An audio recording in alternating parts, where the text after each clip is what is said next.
Lose yourself in a good book. The Bord Gáis Energy Book Club. Now, centring on the seminal lockout of 20,000 workers in Dublin in 1913, Strumpet City encompasses a wide sweep of city life at the time. The book is this month's book club choice, and our book clubber, Bob Johnston, joins us now to give his review of this iconic piece of Irish writing. Bob, good morning to you. Good morning to you. This is also the One Book, One City campaign as well. I was going to say, yeah, for Dublin City this month through April each year, they pick one book to for everybody to read and talk about. This year, they've chosen Strumpet City by James Plunkett. Not a book I was really aware of, not a book that was really on my radar. I'd seen it knocking around.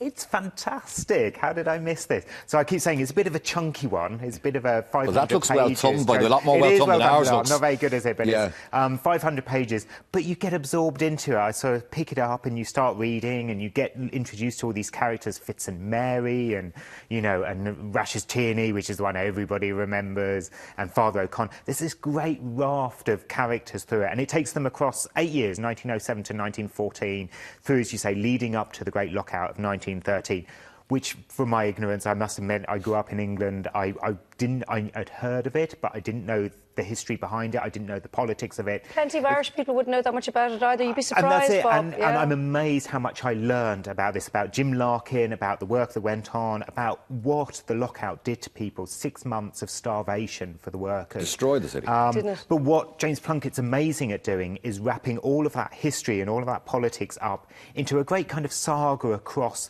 families, and against Dublin City, you get a real feel for Dublin City. So even if you're not in Dublin, pick it up and read it. It gives you a real insight to a bit of Irish history of the time. Really interesting book. What I found amazing was that, am I accurate in thinking this? He wrote it over a 10-year period.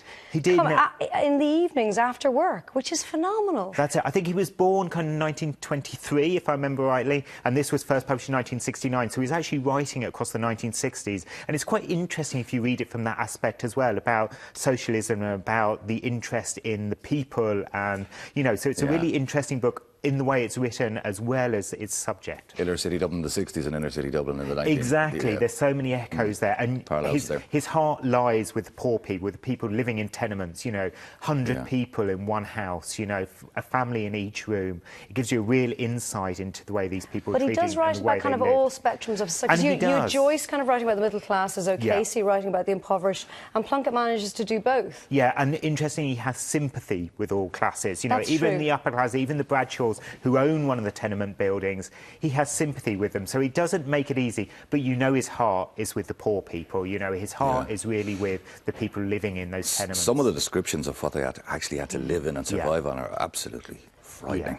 Yeah, they are. I mean, the things these people went through, and when the lockout began and they had to sell all of their furniture, they had to pour, and they had nothing left, you know.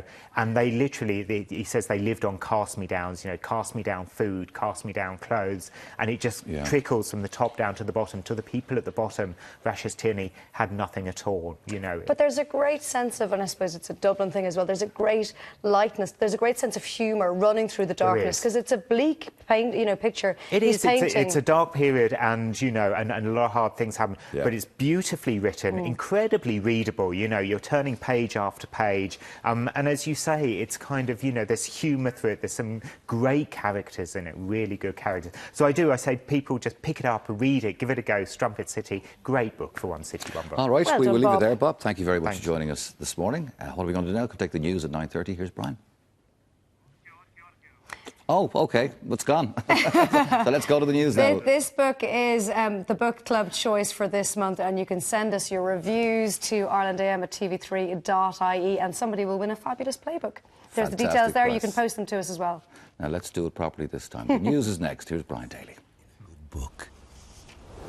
The Bord Gáis Energy Book Club.